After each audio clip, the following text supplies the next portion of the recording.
જય ગૌ માતા, જય આશાપુરી ગોત્રમાં. હવે મેં આગળ વિડીયો મૂક્યો હતો ને એમાં ઘણા બધા લોકોએ એવું પણ મને ફોન કર્યો કે દક્ષિણમુખી દ્વાર હોય, ઘર દક્ષિણમુખી બનાવેલું હોય અને વાસ્તુશાસ્ત્રને આધીન ન તો ઘર તોડાય એવું હું તો બનાવી નાખ્યું હોય, તો હવે કરવું શું એમ.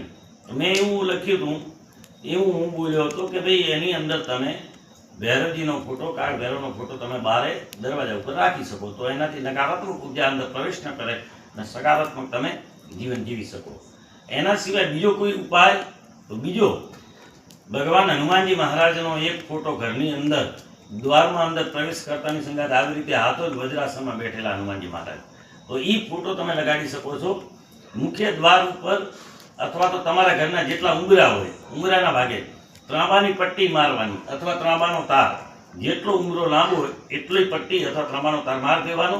અને આવી રીતે કરવાથી અને બારે મેન ગેટની ઉપર એક પણ હનુમાનજીનો વજ્રાસનમાં આવી રીતે હાથ રાખેલો જો તમે ફોટો મૂકશો તો તમે દક્ષિણમુખી દ્વાર હોવા છતાંય તમે એ ઘરમાં સુખ શાંતિથી રહી શકશો.